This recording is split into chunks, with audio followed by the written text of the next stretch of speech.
Hello, everyone, and welcome to the UNX News Radio podcast, your news source for all things unexplained.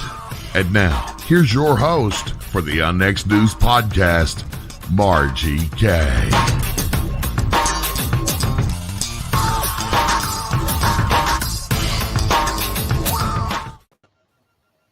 Hello, everyone. I'm Margie Kay, owner of the KUNX Digital Broadcasting Network and host of the UNX News Show, produced by the best program producer in the industry, Race Hobbs. He's in the Studio B in Van Buren, Arkansas. We are here every Friday night at 6 p.m. Central, 7 p.m. Eastern, but you can watch the show on YouTube on the UNX Network channel or listen anytime at www.unxnetwork.com if you miss a show. I'd like to remind you to get a copy of my latest books, The Fast Movers, Evidence for High-Speed UFOs, and here is a picture of that book. And also, Winged Aliens, a theory that winged cryptids are aliens and or interdimensional beings, both available at Amazon. And today, my special guest is a very good friend of mine and a co-worker and co-conspirator in many things. She is the author of this book, The Alien Colonization of Earth's Waterways. And there we go. As director of the Underwater Research and Recovery Team for the Mutual UFO Network, a PADI scuba instructor, and an experienced UAP USO investigator, Debbie Ziegelmeyer has studied the USO unidentified submerged objects phenomenon for decades. Debbie is a MUFON Star Team investigator, the state director of Missouri, a member of the MUFON Business Board of Directors, the functional director of Underwater Research and Recovery. She is also a member of Ted Phillips' SIU team, and in 2004 organized the MUFON Dive Team along with Tom Ferrario. Debbie has over 1,200 completed UFO investigations, with over 860 of these being MUFON sighting reports. She also teaches a MUFON Field Investigator Dive Team course, which instructs investigators in both water and onshore responsibilities and protocols. Debbie has appeared in several TV shows, including 2 episodes of Alaska Triangle and the 2021 Discovery Plus series, Roswell, The Final Verdict. Welcome to the program, Debbie. Hi, thank you for having me. I appreciate it. It's surprised I have the time, huh? Yes, indeed. You are a busy, busy lady. Oh, wow. You have no idea. Well, I think I do, since we work together a lot. You do. You do have an idea. And I also work. I still work part-time. I'm at a regular job. Yes. And let's go back in time a little bit. Let's start with, how did you get interested in the UFO subject? Oh, wow, that's a good question. When I was in grade school, actually from the time I was 6 years old, I grew up in southern Arizona, first in Thatcher and then in Safford, Arizona. The area now at the foot of Mount Graham is a place where the Vatican's telescope is located, which I believe the abbreviation for that is Lucifer. So just to let you know how wonderful the sky was there, how clear, how crisp, the altitude that I was at. As a child, I could actually see Venus during the day. I think that had a lot to do with it. I always had a telescope. When you've got a sky like that and you walk outside and you can see just billions, as they would say, of stars, Sure. It captures your interest, to say the least. And then, of course, I grew up with Star Wars, Star Trek, mostly, the older, the Star Trek. I grew up with Lost in Space. A lot of the old time UFO TV shows, which was also way out there in the middle. I lived out desert surrounding me, in a mountain at one end, a desert around, and there wasn't a lot to do. So we looked to the stars, looked to the skies, and that's where I dream. Well, that certainly is inspiration when you see a sky like that. Being from the city, living in Kansas City most of my life, I have always been amazed when we've gotten out of town and to places like Mexico where there's no light pollution. It's just amazing what's there, and a lot of people never even get to see that. Oh The it no. and I suggest they do. They need to get out of town and and go to a very, very dark place. And there are lots of places in Missouri like that. We've got some very rural areas in our state. And speaking of our state, uh, why don't you kind of give us an overview of what's happening in the state of Missouri? Oh my gosh, so much. Our state is always in the top 10 for states MUFON sightings across the United States. We have just about everything. We've got an active area in the St. Louis region that's we have one investigator that just works on the triangle-shaped craft. There's so many sightings, and these have been going back years. There's an area that I have a team that I've been working on my investigation that we're just now going to start bringing this forward because we feel like as much research as we've done, we'd like to get it out there. But we've been working the St. Clair, Missouri area since November of 2018. And then, of course, Margie Kay in your area, you have Bob, the mysterious light Bob in the Kansas City area. And then also, per your book, The Creatures, you have a lot of Mothman sightings, that type of thing in your area. Down south, too, there's Balls of Light.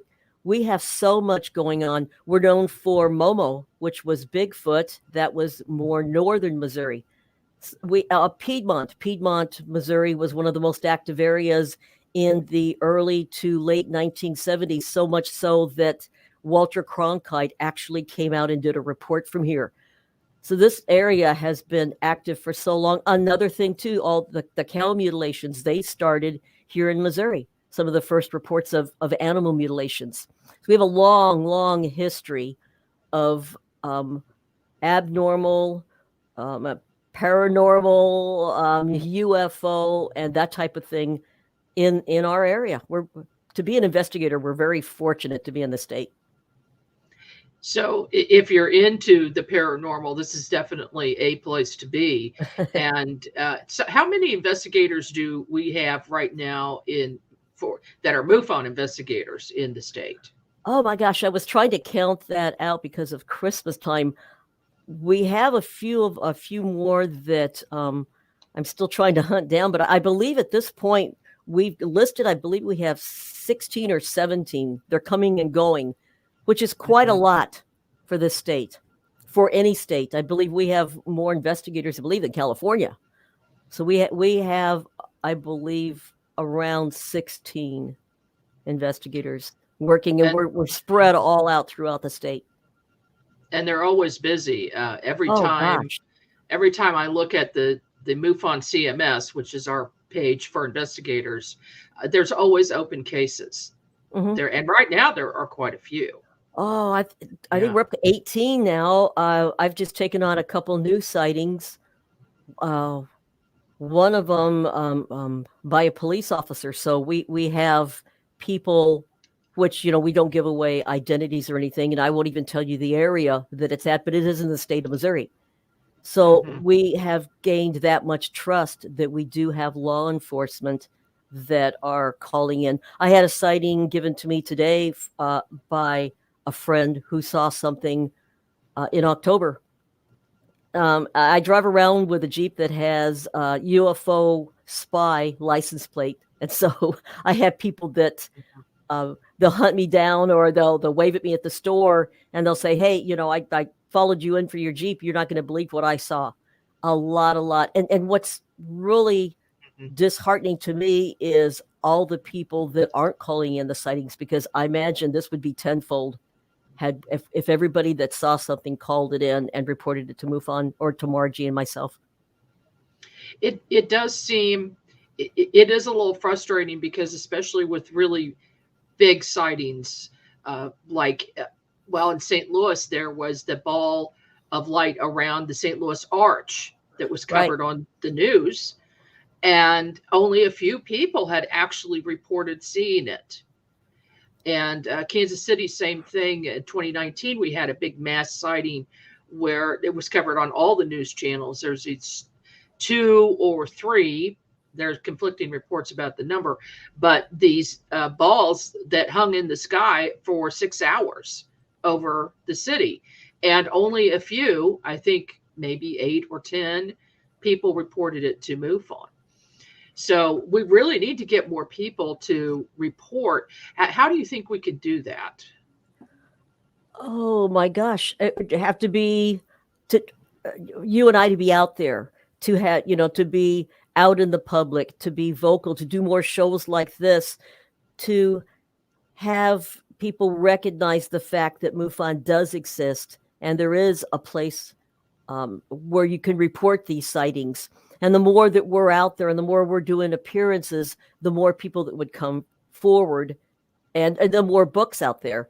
You and I know, your books are for information. Books are for the public to have one place to go to, like my book, where if you want to learn about water, there's a lot of information there. You want to learn about creatures, there's a lot of information in your book, and fast movers. But if the books aren't out there and the information isn't out there, and we don't take the time to present this to the public, nobody's ever going to know. And in fact, while I was writing the book, it just surprised me how much information I had gathered and how much I found that verified it, yet there wasn't a book out there that was in everything in one place that the public could see and read and do the research and maybe take it a step farther or call in and say, I have this too. This happened to me also. And we don't care how old the sighting is, because we have active areas today that it would be nice to know if this was going on in the 50s, 60s, or 70s in that area.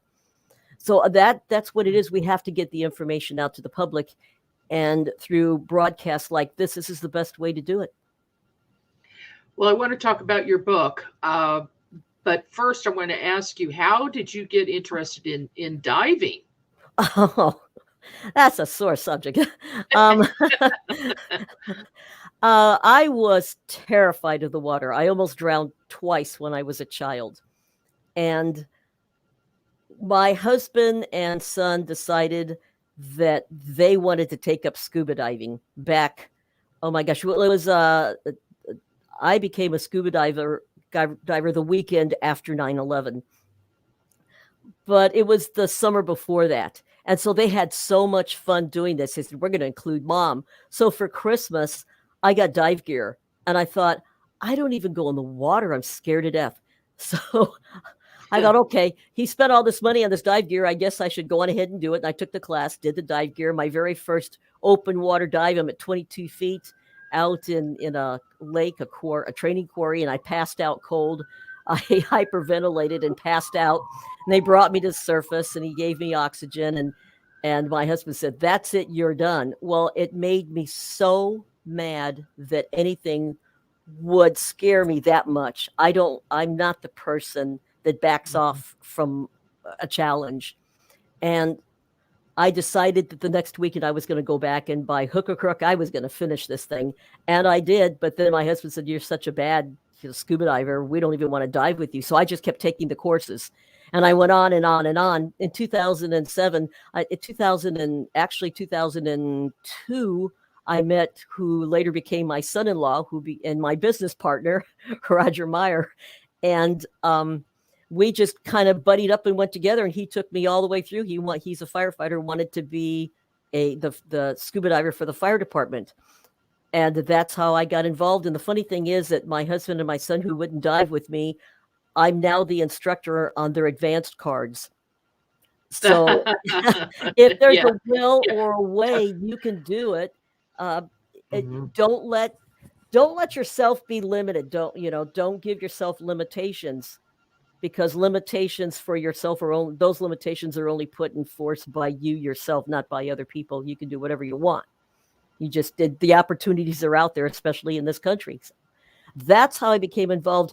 And then also too, I have recruited part of the MUFON dive team are the area firefighters.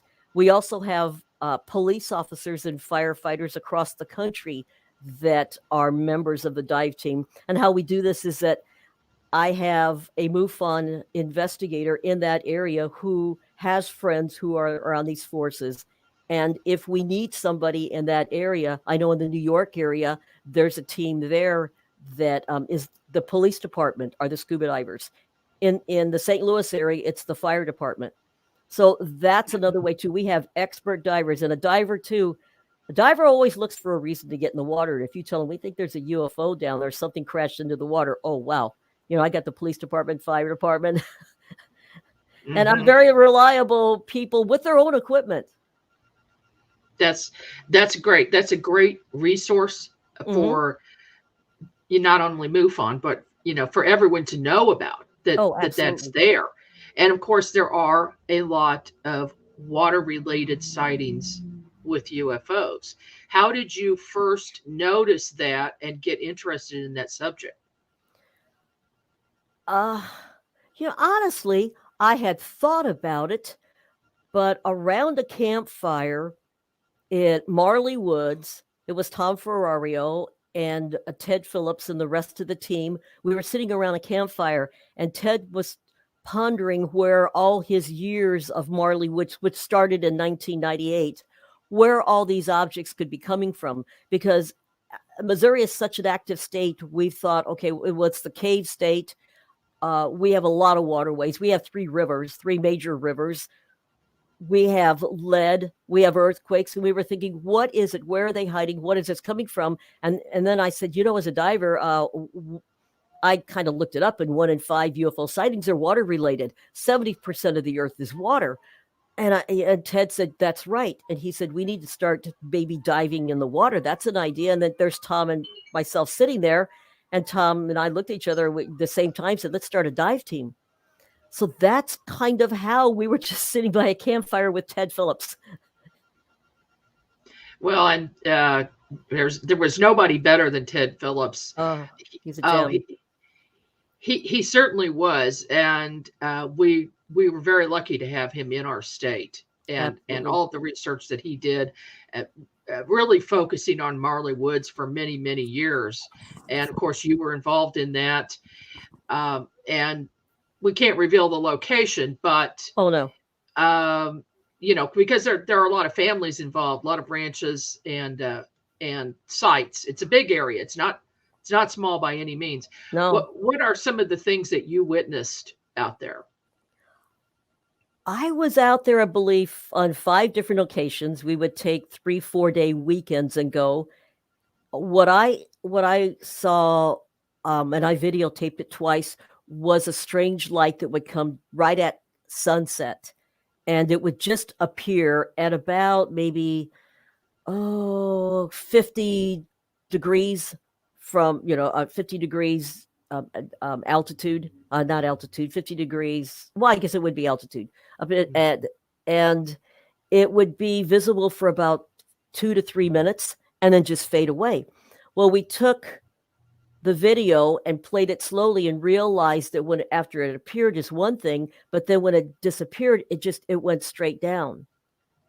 And there's nothing there but woods. We don't know where it was coming up from. These lights, I'd seen that one twice off in the distance. Part of his team had seen blue lights to the, I believe it would have been the east of where we were watching that. We were out one evening with walkie-talkies, and so Ted and Tom Ferrario were about a quarter of a mile on the other side of where this light was. I was with the family. The rest of the team was off in another area. And the ones looking forward from this one witness's house were the only ones to see it in that direction. Ted and Tom could not see it from behind. The other team saw blue lights, but they didn't see it from the side. So it sounded, the way it's not like it was a ball of light all the way around. It was just, I guess, one-dimensional, I guess you would call that. It was just, unless it was something opening up, and then maybe it opened up and then came down, but where did it go? The whole thing is a mystery. The families around there have a lot of video.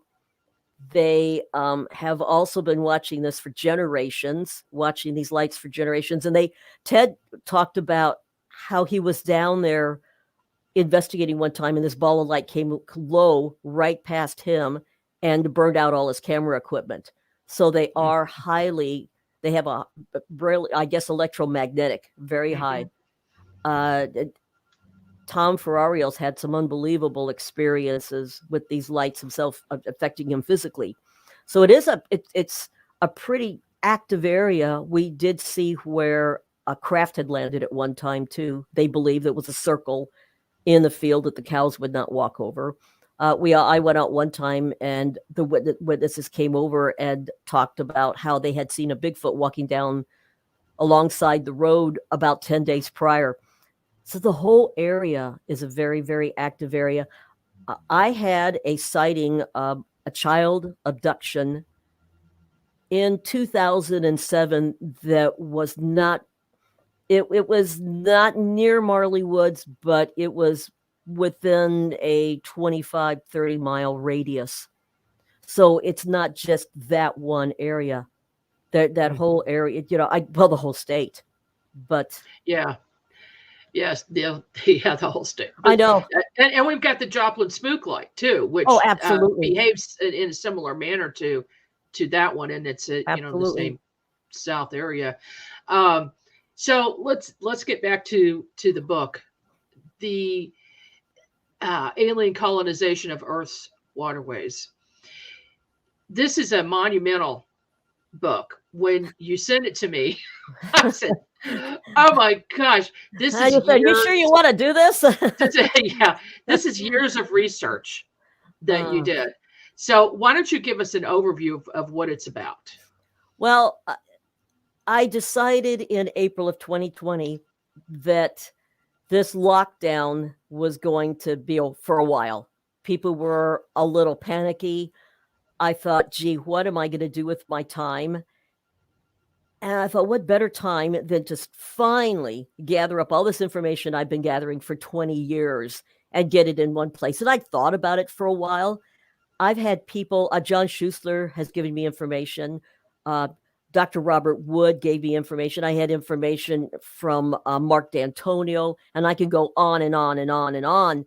People that I'll be at a symposium and they'll say, you need to have this, and they'll give it to me. John Schuessler's been sending me things first through the mail, then emailing for years, anything water related. And because I was the diver of MUFON, the instructor, they've been giving me things. And then also my own research. And I've done research. I would do the same thing. So everything I'd find. So needless to say, I had boxes and boxes and boxes and files and files and files and books. You can see the books behind me. A lot of them are water related. And I've read all my books.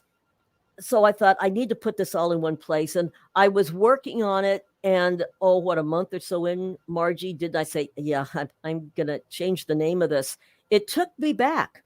I was looking at putting down just water related sightings and putting it in one place where everybody can access it.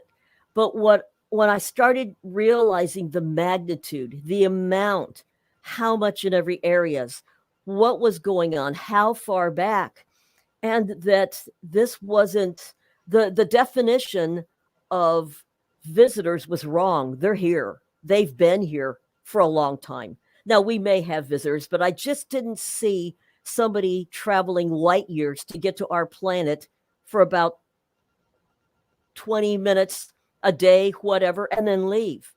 And then when you have sightings that are continuously in the same area over and over and over again, they're not going home and coming back. They're here, and they've been here. And I had to stop and just put everything back for a while and say, I need to rethink this. It scared me a little bit to realize it. And then I started heading in that direction. I thought I have to put as much information in here as I can, because the amount I could have put, I have log sightings from 1948 to 1968, and I could have just easily said, here's the top 10 best. No, you need to see how many there are, because there's a lot. And the amount, even though the amount of them is a lot, but at the beginning I explained that they have to describe it as something. And they'll say, well, it's a star, a planet, a strange light, maybe a satellite, because the form that I had was Excel, and you had to put a description, and they put the description of what they best thought it looked like. But these are people that are out there for maybe 3 months on these ships as a lookout. And when they see something that's out of the ordinary and they report it, it's not like they see it all the time. They know what's out there. And then all of a sudden, well, that's out of the ordinary. And that's how it gets reported. And these are reported into the government. This is something that goes in officially off of these military ships and cargo ships and fishing vessels. And then I started going into the private sector. But then I thought, okay, well, I've done presentations where we have to know what we're capable of and how far back. So you can't say, well, we've only had submarines a few years. No, we had a submarine in the Civil War. So, and then I started thinking, how far back were the sightings? I think the oldest log sighting was 1067. But then I went back to the St. James version of the Bible, which I have a copy behind me. And there's sighting reports in there. You read the passages and you're thinking, my gosh, this is what that is. And it's described, in what, as a ball of fire, or, there's, a light of somebody coming down, the best that they can describe something without anything to compare it to. So that's how the book got to be a reference book, because also too, I thought, well, why are they here? And where are they hiding? Well, I've got a whole chapter on trenches, but then what about bases? Well, then I've got a chapter on what bases there are so many bases out there that finally it doesn't really matter once you see how many underwater bases and Navy bases that we have, that China and the Russias and us have, and how long we've had bases. And that there's a lot of them out there. There's also a lot that we don't know about, but you don't need to know once you see how many of the ones that we are. I could spend another month investigating, but what's the purpose of that? We know that we have underwater bases. Mm-hmm. And what are the suspected areas for underwater alien bases? Oh, gosh, 2, maybe 3, but 2 right off, the 2 most active areas as far as a lot of activity are in and around Catalina Island, and that's just been going on. There was a sighting there the same weekend, the same 4th of July weekend as Roswell. There were sightings, and they're continuing today. So the Catalina Island area, right off of the southern coast, the western coast there of California, southwestern coast of California, also in around Puerto Rico, the Caribbean. Mm-hmm. There were so many sightings that in Pine Bush, New York, MUFON has a museum, a MUFON museum now. And I made up a very large map. It was 4 foot by 6 foot, and started putting dots. And that was just ocean and sea on this large map. And there were so many in the Caribbean and so many in and around Catalina Island that if I'd have put a dot for every sighting, they could be 20 high. So those areas are very, very active. But then again, you've got deep, deep lakes in Russia where there's alien beings that were seen. And I think I've got 3 reports in the book of these 10-foot tall alien beings documented where they had been seen. They're living down there. Then you've got Alaska, Prince William Sound. There's a lot of activity there. I started researching that for Alaska Triangle and couldn't believe just in Prince William Sound how many ships had sunk. And I thought, okay, well, we all have areas where ships have sunk. But there's a lot of ships. There's a lot going on. There are 3 different, just north of Ketchikan, there's 3 different HARP installations. Now, why is HARP there so much? Why the focus? You got Mount Hayes. There's reports of things that have been coming in and out of Mount Hayes for years. So Alaska is a very active area too. But as far as coming out of deep water because of deep water trenches off of the coast of California, between Japan and California, and then you've got off of Puerto Rico are some very, very deep trenches, and we just do not have the capability to go down there. And even if we did, it would be a very, very limited amount of time. Well, if you think about how vast the ocean is and how little of it has actually been explored, somebody said, I don't know, I read somewhere where we haven't explored as much of our ocean as we have the moon, for instance. Oh, exactly. We've mapped out the moon. In fact, on the wall, I've got a a map of the moon with all the names of all the different craters. But as far as underwater, and this is talking about our rivers, lakes, streams, oceans, seas, we, according to NOAA, we have only explored less than 5% of our waterways. We have no idea what's down there. In fact, there's still every year, the deeper that somebody goes, and because our capabilities, our technologies are getting better and better, and our submarines are able to go a little bit farther and farther down. Even our mini subs, even our underwater, I guess that would be, let's see, UAVs, our underwater cameras, underwater the nautical vehicles, that they're getting a little farther down, and they're finding some kind of sea life that is brand new, something we don't know exists. It seems that every year they find some new species of something. There was a case that I worked on a number of years ago that was north of Warrensburg, Missouri, in a rural area. The man said that he was out, he was going for some fishing, and I believe this was in February. It was cold, and there was snow on the ground. He was going to fish at this stream, and he came around the bend through the woods, and there was a UFO hovering over the stream with a tube going into the water, and he assumed it was sucking up the water. Do you have any cases similar to that in the book? And why do you think they're doing that? There are. There's a report out of Puerto Rico, a gentleman that was a spear fisherman, and he went down and actually sat on this craft. That was in the 1980s. It doesn't have one answer. There isn't one answer to your question. What most people don't realize is that there are multiple species. There's just not one. The descriptions, there's anywhere between, some people claim, well, maybe 12 different species of beings, to as many as, I believe there was a report in there, the Blue Planet Project, that claims there's as many as 160. If you go back to the descriptions that go all the way back into, as far back into time and scriptures, the different types, the different beings that have been described. So that's a wide range, but let's just say off the top of our head, we've got 5 totally different species. You've got 5 different species with 5 different craft coming from 5 different places, 5 different agendas. And you take all this information and you throw it all in one box, and then you try and come up with one answer. It's just not going to happen. There could be, I know that NASA, since way back, since Mercury projects, has been using hydrogen to replenish their fuel cells. So you can, so H2O, harvest hydrogen out of our water. There's also whales eat plankton, that they cipher this through. There's different types of plankton and seaweed and that type of thing, that maybe that's their nourishment. Maybe it's a cooling system. Maybe when they're going down and they're sucking something up and expelling it out of an upper portion of the craft, they could be filtering food. They could be filtering hydrogen. They could just be using it as a coolant. They could be replenishing, using the hydrogen to replenish their electromagnetic field. They could just be taking water samples. They could be taking little tiny fish.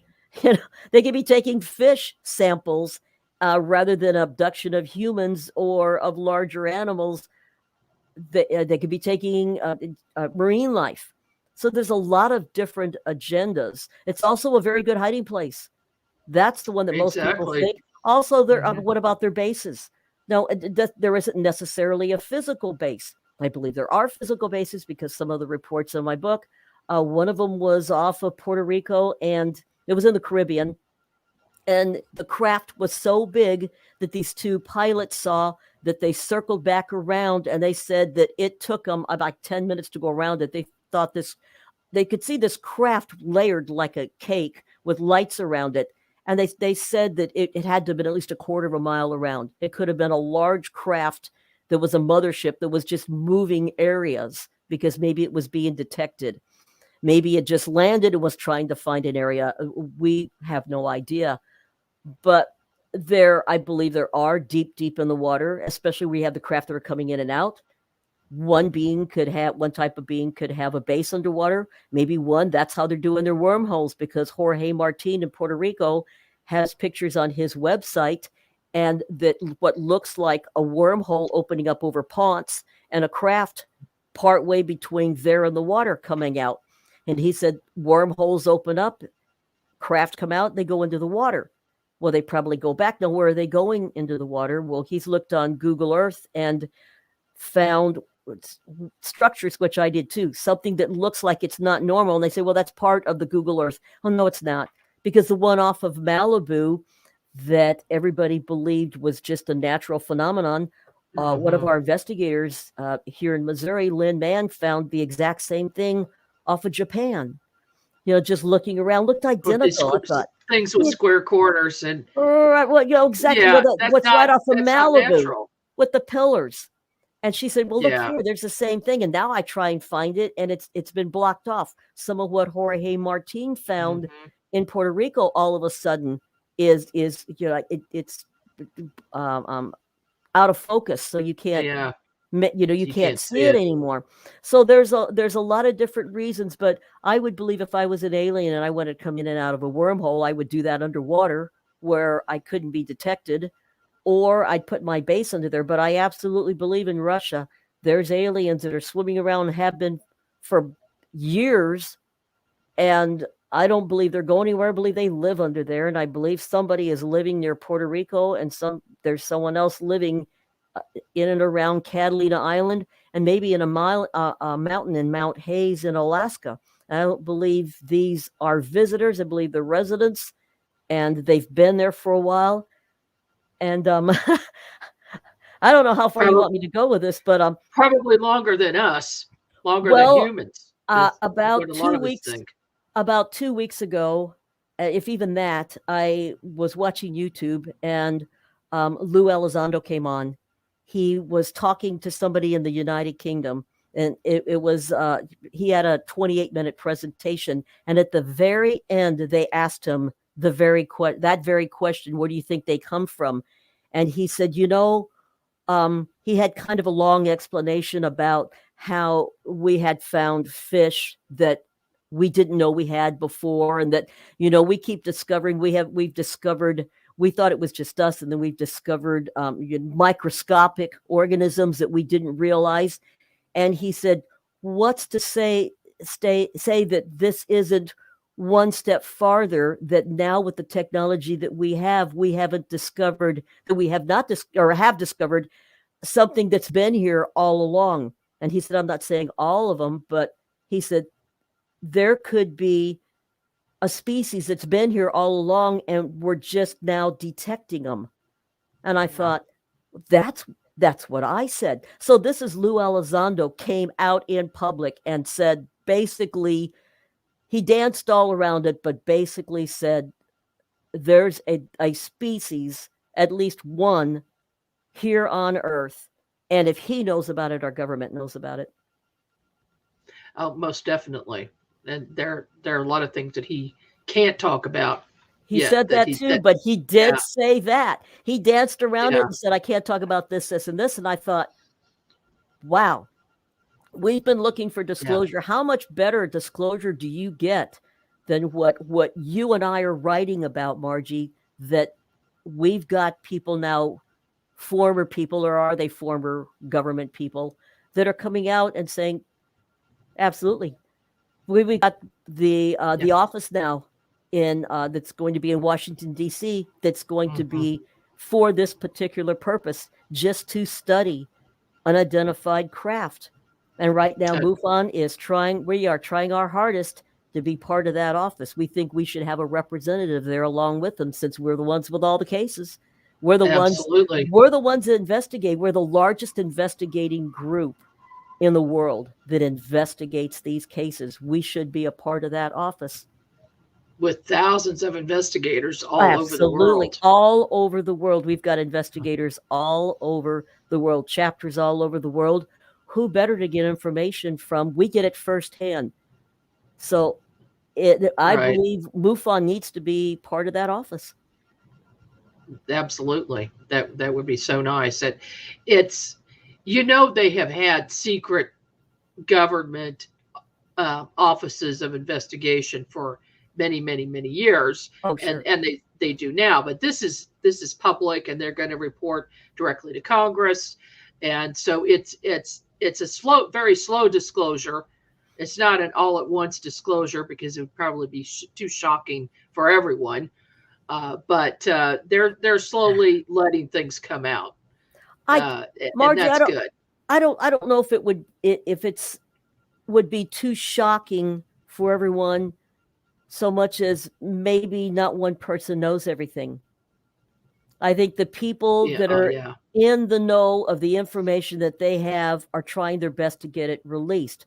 But I think everything is compartmentalized, and one compartment is decided they're going to come forward, whether or not at least one or more other compartments of people will do the same, which would be fantastic if it'd be countries, because I know Mexico was open, Brazil is open with this. I believe Italy and Spain are a lot more open than we are. The ones that are holding the secrets of the Chinese, the Russians, and us. And we're starting to release. And why are we starting to release, Margie? Because we're going into space. The public is going into space. Mm-hmm. When William Shatner goes into space, yeah, exactly.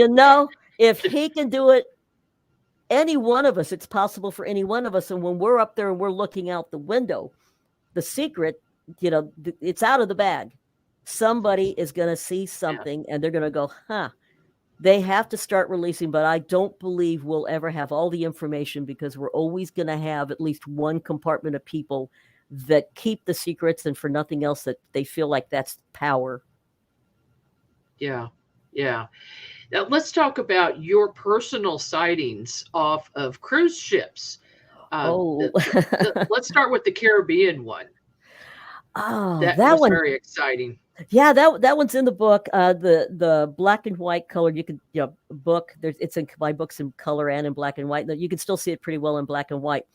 Strangest thing, January 25th, 2006. We were on a cruise. We stopped, my husband and myself, and we were with a large group of people, probably 10 or 12, Caribbean cruise for about a week.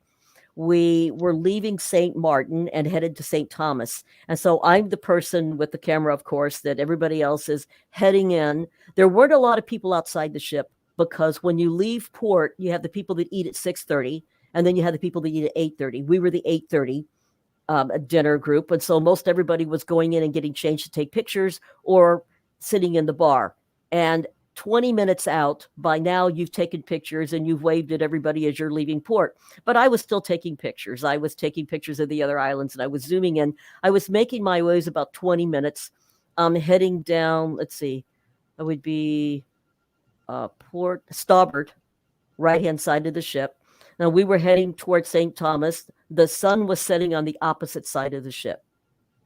I'm walking, and there was a railing. You could see in the picture, there's plexiglass on the bottom. The railing was opened up on the top, so I had full access. And then as I'm walking, I saw two very large, they looked to be maybe the size of Volkswagens. It's hard to judge when you've got waves coming up and down, but they were saucer shape. And there were two of them, and they were kind of like this. And they were doing this, but they were also doing this. So they were like circling and pivoting. And later on in the picture, I saw a third one that was up, looked like in a cloud, just starting to come through. And I'm watching these, and the ship is passing them, and they're hovering right over the water. And I thought, what is that? And I thought maybe the ship light is reflecting on the water, and I'm looking up, but they're off into the distance. So I got one picture, and then I took off running to try and capture more additional pictures.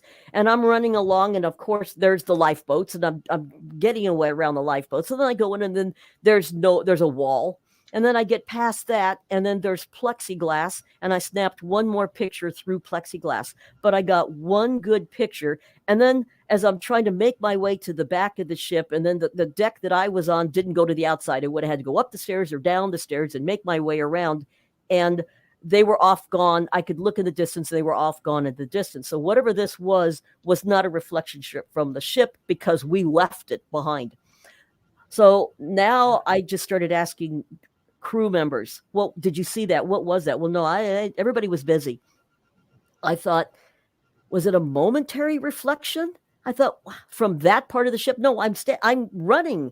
I tried everything I could to reason. I tried to reenact this. I said, did you throw something off the ship as entertainment? No, it's against the law. Was it maybe like little drones that you were flying over the water? No, we're not allowed to do that. That's against the law. Even passengers, there was nobody out that could have been doing that. So I said, oh, okay, there's many submarines that are in and around these islands. He goes, oh, no, they're not this far out. I never got a question answered. That was our second cruise. That was Royal Caribbean Explorer of the Seas. That was our second trip on Explorer of the Seas. We took, let's see, my husband and I have done 9 cruises so far. So we did 7 more cruises after that. 2 were Norwegian. The rest were Royal Caribbean. So the same kinds of ships, every time I'm on a Royal Caribbean, I'm trying to reenact this, and I never could. I have no idea. The funny part about it was that this was 2006. In 2018, there was a report filed with MUFON, and somebody out of, I believe it was the Bahamas, came up with a picture almost identical. But they said they saw it later. They were just taking pictures of the water, saw it later. I saw these. We also, Don Dixon, one of our investigators south of Margie Kay, sent me a picture, and he said he had some family members about 5 years ago went to, I believe it was Ireland, and there's 2 or 3 of these, the identical thing, hovering over the top of a lake. So, and they look the same. I started looking at pictures of craft that people have turned in over the water, and I have found several. And then the funniest thing about it, that before Margie even knows about this picture, she says, what do you think about the cover for this book? It ends up being almost the same thing that I had a picture of. I said, Margie, you're not going to believe this, but it looks like the book cover. And these things were orange, and I don't know. I am absolutely baffled. I've never been. It obviously wasn't a reflection of the ship. Wouldn't have left it behind. Right, and you weren't. You didn't take pictures through glass. You were standing up above the glass. Because that was the first thing that I thought, right. When you as an investigator, you always try to debunk everything first. But no. You were above the glass. So, you said, you said, was that a reflection off of the glass? And I said, I said, you can see in the picture that the glass underneath the plexi is like clouded and it's clearing above. But no, I had my hands over the rail, steadying on the rail to take my picture. And I absolutely saw him. I was chasing, so this isn't something that came up later. I'm running to the back of the ship trying to get additional pictures. No, I saw these. And this is 2006. So I'd been an investigator for maybe 5 years. 3 years later, I became a state director. It was like, that was a really cool picture. And I kind of forgot about it, surprisingly. I think because I moved on I was investigating a lot of the things in Roswell and then focused on Missouri and just forgot about that. And when you said you need pictures for the book, I went back and I went, how did I forget this? And so there it was. That's another thing that seems to be common among UFO experiencers, that they forget events, and it's such a big event. It's surprising that they do forget things, but I've done it myself. I've written something down in my journal and I go back years later and look and say, I don't remember that, or I totally forgot about it. Absolutely. I've got the same thing. And I say, it's my handwriting. I don't remember writing this, and it's my handwriting and it's part of my journal. I'm thinking, oh my gosh, but this was a picture. But just to tell you how many pictures that I take, and I haven't been able to duplicate it. And like I said, I look, and I'm always out there. I was before, so this isn't something I did before that. I just love taking pictures. When I come back after a 1-week cruise, I've got maybe 700 pictures, and usually I get it down to the best 400. And then I try and put them in files. And this is including underwater. I'm diving and taking a camera with me. I've got every sunset. I know what the sunsets look like. I still run outside now and take a sun. Yeah. There you are diving. I think I was in Cozumel there diving. I'm pretty sure that's where I was. So I know what I see. I know what I've seen off of 7 cruises. I've never seen that again, and I have tried. I'm looking. Even the Alaskan one, I was out there. I'm out at night, even looking. I was out at night on the Alaskan cruise, and I saw the strangest thing. I saw these little white things, and they were like sparkling, and they were going through the sky. And I get out my camera, and I'm videotaping these at night. And I thought, what in the world are these? And then I zoomed in and got a little closer, and they were little white birds. So Oh, okay. they were dancing in and out of the reflection of the lights off of the ship. So that's really the only other thing that I saw, and that was at night, and I'm just looking in the light and trying to figure out what it is. No, these I looked right at, I saw, I could see the motion. I was in awe, and I just thought, I don't even, this can't even be, I mean, it's only my second cruise. I'm not expecting to look out over the ocean and see a UFO, 2 of them, in fact. And then, like I said, later on, I looked in the pictures. I thought there looked like another one trying to form inside of a cloud. So, yeah, it does in the picture, and that's in the book, right? In fact, what's also, do you find it surprising that the people around you did not notice these things? On the cruise ship, there really wasn't anybody around me because, like I said, we had just left St. Martin at 6:00. Our departure was 6 to be on the ship, and half of the cruise ship eats at 6:30. The formal dinner back then, we used to do all the formal dinners. Now it's like they call it free sailing, and you can eat whatever you want. But the formal dinners, we were back then, we did all the long dresses and the whole, the suits and the whole thing. So half of the ship is trying to get to their 6:30 meal, and the other half of the ship has a meal at 8:30. So they're trying to get to, they've already come on the ship, gone inside, got changed, put their formal clothes on, and they're probably getting their pictures taken because this was about 20 minutes after 6, and in 10 minutes they're going to be eating. The other half of the ship is now, these people are in trying to get changed. They're trying to get their shopping done. They're maybe going over and sitting at the bar and having a drink, but there's nothing there for them. They've spent a day in St. Martin. They've come back. Most of us had been swimming, so we're full of sand and everything else. Well, I just shined that on because I thought, I've got till 8:30 meal. I'm going to be out there. Me and maybe, I would say there weren't 20 of us. And there's 3,500 people on Explorer of the Seas plus crew. Mm-hmm. And maybe 20, maybe 30 of us scattered around the ship, taking pictures as we left port and then making their way inside so they can hurry up and get showered and get changed and, move on to the next thing. Because now there's just water going by. There's nothing to look at. You had a few of the people on the other side of the ship that were taking pictures of the sunset. Right. And so I was on the other side of the ship. So that would maybe that was another reason for what was going on. They were looking at sunset pictures.